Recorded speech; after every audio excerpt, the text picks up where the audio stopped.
Hi everyone, my name is Selena. Today I am going to review Cups of Fortune by Lenore Tolegian Hughes. Azad was cursed as a baby by her grandmother's evil arch-nemesis. Azad was cursed to leave behind her Armenian culture and marry a non-Armenian man of poor status. Azad's grandmother, Mama Shan, being a superstitious woman, did everything in her power to stop the curse into fruition.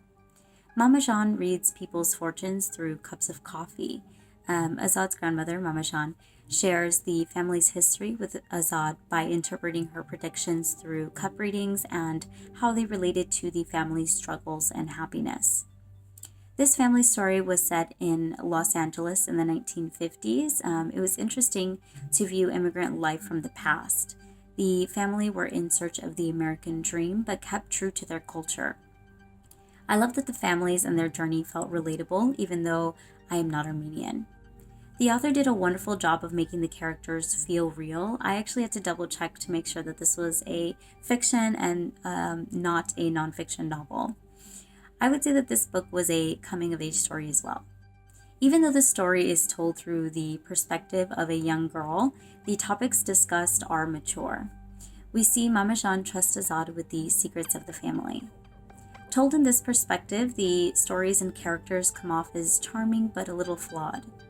A few of the characters had a love-hate relationship with being Armenian.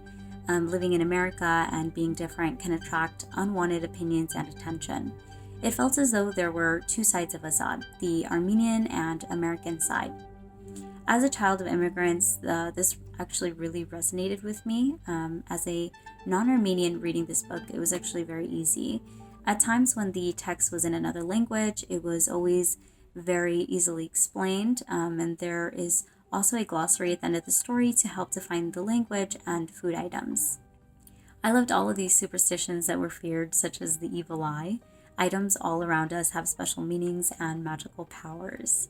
The coffee holds much power and truth. The food that was made with love and established a sense of community with visitors. This really reminded me of being home with my mother, spending hours in the kitchen, bonding, creating all of our native recipes.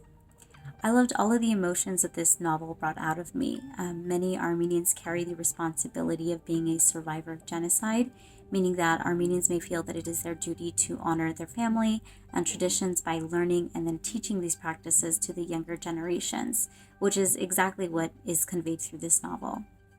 I would recommend Cups of Fortune to everyone who enjoys books that celebrate heritage and culture. I would rate this book 4 out of 5 stars. I did read a physical copy from the Glendale Library Arts and Culture that you can also check out. I hope everyone gives this book a chance and enjoys it just as much as I did. Thank you so much for watching. Please come back for more book reviews by the Glendale Library staff.